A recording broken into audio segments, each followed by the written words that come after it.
How's it, gamers, and welcome to the first Telkom Gaming Show episode of September. In today's episode, we review FIFA 15 and Sims 4, get a few predictions for the DGC CSGO, and lastly take a look at the special feature on the Xbox One. Needless to say, we are super stoked to be taking a look at FIFA 15 that will be launching at the end of this month. Now we got a glimpse of what FIFA 15 will look like at E3 earlier this year, and again we cannot wait till we manage to get our hands on this majestic sports title.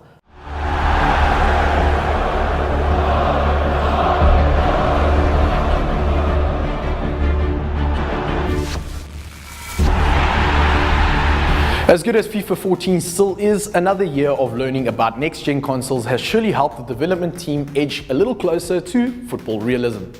EA Sports has used their next-gen processing power to make players and environments more luscious. It also made it possible to tap deeper into the emotional parts of the game. It's about players reacting to the teammates and their opponents in the heat of the battle. If a player is getting persistently fouled in the game, he'll show his frustration. As for visuals, there's few places you can fault it. FIFA 14 is one of the best looking games on next-gen consoles, and FIFA 15 ramps up the beauty even further. Player likeness is exceptional. It's the player mannerisms that shine through and above everything else, and it's not just individuals. Players react in more lifelike ways as a team, like putting their hands behind their back to avoid handling the ball in the box. It's these smaller details that stand out from the last FIFA installment. Pitches are another big piece of the football puzzle EA is trying to solve. The turf is more natural and not just when you are zooming into a goal in an instant replay. Pitch degradation means that you can kick out clumps of turf when you make a sliding tackle. It looks like this is just for show and doesn't appear to affect playing conditions in any great way. FIFA 15 is shaping up to be the football game of choice once again. But like previous FIFA games, it takes time to appreciate the upgrades. We simply cannot wait to give the game a proper run at the end of this month. We also mentioned Sims 4 in a previous episode when we looked at Gamescom 14, so thought it would be worthwhile to see what all the fuss is about and what makes Sims 4 different from Sims 3.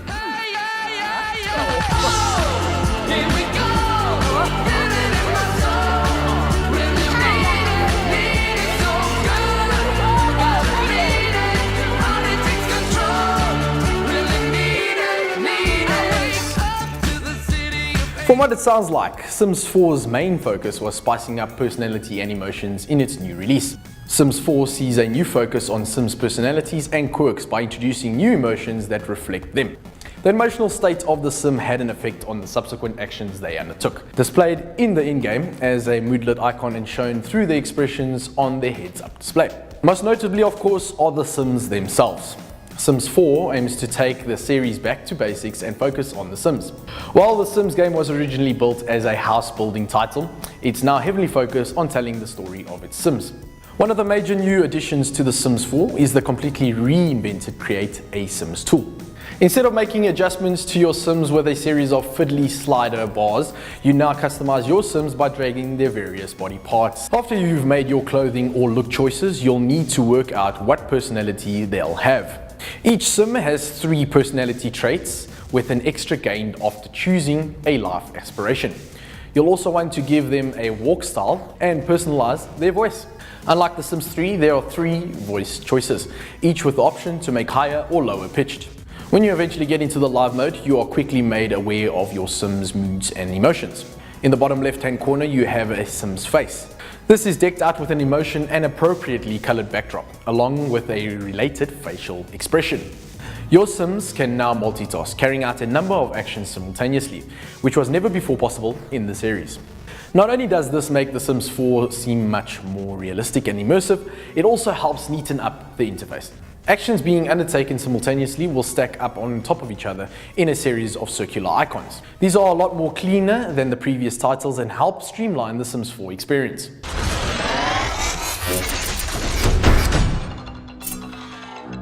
For you avid and active DGL gamers, you'll know that the Telkom DGC is right around the corner. So we thought it'd be a good idea to ask Nathaniel Slabbert from NavTV about some of his predictions for the CSGO League. The really big thing for DGC this year is the fact that they've got 16 teams from CSGO entering, where last year it was only 8. So the competition level is somewhat higher, and I think the stakes are also higher as well. Looking at teams that will be representing at the DGC. Bravado Gaming, of course, the DGC champions, so they need to kind of keep their title. And the 2 or 3 competitors as well is Energy Sports Heat, Damage Control, and then the NAV Gaming team as well. We've also got a little CS side that actually really packs some heat with regards to competitive skill. Otherwise, just looking through the DGL this year and kind of my predictions, etc., on what team would make it through, there have been some ups and downs, in my opinion. I think the move for the Saints side that has moved to BZK was quite interesting. Them kind of still holding on, trying to keep themselves in the Premier League is kind of the case that I expected. The new Eternal Conflict team, also known as EC, also a very, very good team to kind of look out for at the competition. They've got some really great impact players as well. Additionally, we featured the Hedgie Pascali brothers from Bravado Gaming in a previous episode. To add on from the MGO, we asked them to run through the history of Bravado Gaming and tell us more about their range of Razer mousepads. Of 2006. Yeah, it was me, you. Yeah, then we formed Bravado as a Counter-Strike team. That was pretty cool. It happened early 2006, just after Rage 2005. I mean, we started speaking about it, and we only took action in 2006. So I think our very first big one was ES World Cup Carousel. Yeah, I mean, since then, you know, we've had our stepping stones. I needed to try and take all the knowledge that I gained from the guys in 2005 and all the experience, and I had to try and pass it on to my brother and the rest of the teammates who had left me, who I had left before I went to Team Identity. And I think since then, you know, Dimi has just been getting better and better and better. I would personally rate him as one of the top players in the world. I really would. And I'm not just saying that because he's my brother and we play together. It's because he really understands international gaming, and he proved it when we played SK Gaming in 2009. Yeah, SK, who else came? What was that? Female team. Yeah, I mean, I think 1 week after SK Gaming, you know, we played against Team PMS. They brought the girls down as the best Counter-Strike girls team in the world. They weren't like mess around. They were.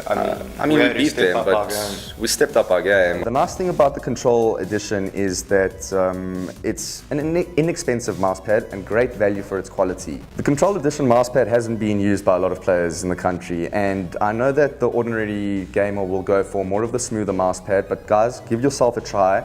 This will increase your precision, especially if you're a first-person shooter gamer. The mousepad can be bought from a variety of retail stores, including the Bravado Gaming store online. It's definitely a mousepad worth trying, and all I can say is that personally I use this mousepad because I believe that it gives me a lot more control for my first-person shooter games.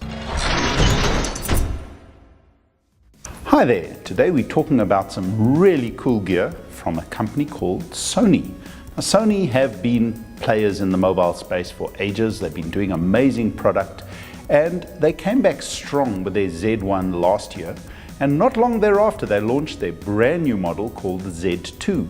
Now the Z1 and the Z2 had one amazing feature that was really well worth looking at, and that, apart from the brilliant construction, glass front, glass back, it's waterproof, truly, properly waterproof. It's military grade spec waterproof. So in other words, if you spill your wine, dunk your phone in the beer, not a problem. It can even survive in a pool up to a meter for at least half an hour.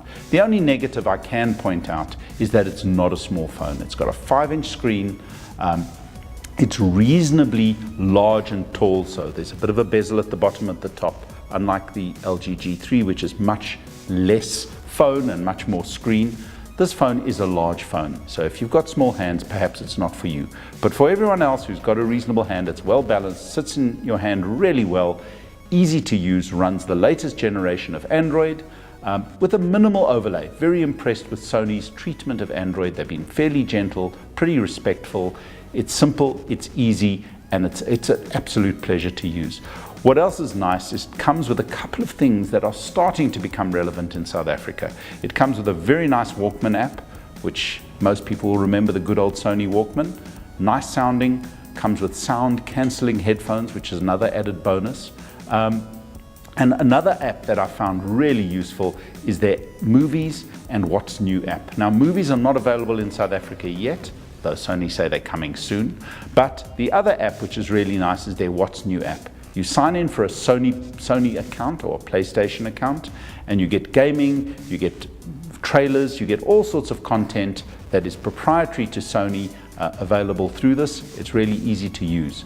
The two other key features of this phone: it runs the latest Snapdragon processor along with sufficient memory. It comes standard with 16 gig. You can use an SD card, which is behind one of these little waterproof slots, to increase the memory, which is really makes it super fluid, super fast, and really a pleasure to use. The Sony Xperia Z2 comes bundled with another little device that really adds a bit of differentiation to the whole ecosystem, and that is the Smart Band. Now, the Smart Band is a basic motion tracker. It tracks how many steps you take, it tracks the direction you're going. It doesn't have GPS, so it doesn't track where you've been, but it has lots of wonderful features. And what sets this Smart Band apart from other smart bands or similar type of devices like the Fitbit and the rest, it comes with a brilliant app which is downloadable on the Xperia Z2 and is also available for those of you that are interested on other Android devices, as long as they're running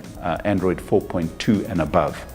But this is called LifeLog, and how Sony pitch it, and I've been using it for the last couple of weeks, and I must say it actually works that way, is that it tracks your steps, it tracks your activity, but it links it to what you are doing. So the phone has got a built-in GPS, it knows where you've been, so it can link a particular activity to a place. You can then take pictures wherever you are and link that to the activity and to the place. So it creates a log of your life, for want of a better terminology, hence the LifeLog application. And I must say, I found it really easy to use, very simple. It even tracks cycling. The only challenge is you need to keep this in your tight cycling shorts. And it's a large phone. Another brilliant new device from Sony in the Xperia Z range is their new Z2 tablet. Now, this is the slimmest, probably the most rugged tablet presently available on the market. And it is so packed with technology that I haven't got an hour to explain it to you. But in essence, it's a 10-inch screen, super slim, 10-hour battery life, 3G or LTE built in as standard. There are two versions. You can get the Wi-Fi only and the Wi-Fi with 3G. It runs Android like other top tablets on the market, and Sony have done a really good job at keeping a very standard Android look, along with some brilliant new apps from Sony, music, movies, and their Xperia Experience Store, which are really worthwhile having. It is the only waterproof tablet on the market, and just like the Z2 phone, along with their armband, it is truly military grade waterproof. So you can leave this on the counter, you can spill water on it, not a problem. You can drop it accidentally while you're reading in the bath, no problem whatsoever. And that is quite a liberating thing. The other key feature is the construction quality. It is, short of one other tablet on the market, the best built tablet that I've ever played with. It has a really smooth aluminium frame, glass front with a soft touch, non-slip, and that's really quite important, a non-slip rear, which makes it really easy to handle. And it's super, super light. So it's easy to handle with one hand, it's easy to read with one hand, and overall, in combination with their interpretation of the latest version of Android, it is very, very smooth and slick and simple to use in general.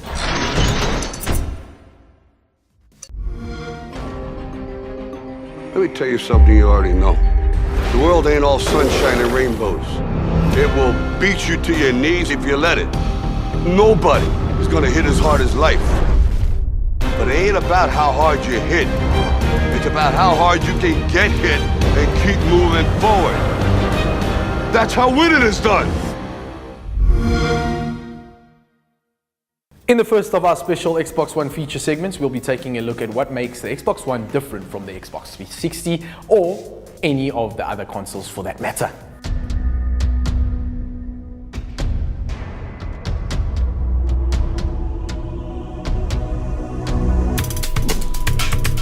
We have looked at some of the features of the Xbox One in the pilot episode of the Telkom Gaming Show, so head over there to get some additional background. But for now, here's what sets the Xbox One apart from some of its previous gen consoles. The real differences between Xbox 360 and Xbox One is not just the hardware and technical capabilities, nor the mass improvement in the visual differences in the games. Xbox One was designed to be 2 to 3 steps ahead, even in 2 or 3 years' time. New dashboard improvements, tweaks, and in the future possibly even the long-rumored gaming augmented reality glasses. From a console perspective, Xbox One is much better and bigger than the Xbox 360. While the Xbox 360 measures 27 centimeters in width, 26 centimeters in depth, and the height is just 7.5 centimeters, the Xbox One takes this dimension to another level. It measures 33.3 centimeters in width, 27.4 centimeters in depth, and even the height is slightly more at 7.9 centimeters. Xbox 360 has a triple-core 3.2 GHz processor and thus a powerful PC-based CPU. The Xbox One takes it to another level as it comes with an 8-core processor and makes use of an AMD Jaguar chip series. The processor is definitely quicker and faster, and the RAM which you'll get in the Xbox One is far better. Xbox 360 comes with 512 megabytes of RAM, and the Xbox One, on the other hand, has 8 gigs of RAM. The improvement in RAM is extremely huge, and this in itself is proof of how effective the Xbox One is over the Xbox 360. The Xbox 360 runs on an ATI Xenos GPU, and the Xbox One seriously improved the graphical display by leaps and bounds. When you are playing on the Xbox One, you are going to be amazed by the clarity of the game. The picture is crystal clear and the graphics are so vibrant and realistic that you're going to be happy about upgrading from the 360 to the newest model by Microsoft. Since Xbox One isn't compatible with your Xbox 360 games, your library of digital Xbox 360 games won't transfer over. But many of the Xbox One's family sharing features still look to be in place.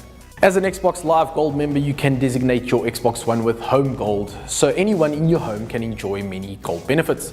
Digital games, multiplayer gaming, access to apps on the console at no extra cost, even if you're not home or logged in. To end off, we'll be giving you 2 reasons why the Xbox One is the bomb. 1, the Xbox One has the best games lineup. There is no denying that Xbox One has a strong roster of launch day games. While you can play FIFA 14, Assassin's Creed 4 Black Flag and Battlefield 4 on Xbox 360, the Xbox One is the only place you can get Forza Motorsport 5, Rise Sons of Rome and Dead Rising 3. And 2, the Xbox One loves your smartphone and tablet. You don't need to own a Microsoft phone or Windows 8 tablet to add a second screen to the Xbox One. So there you have it, ladies and gents. Be sure to look out for the next few episodes for more awesome Xbox features as we count the days to the most anticipated gaming launch. See you guys next week for more awesome gaming news and features. Cheers.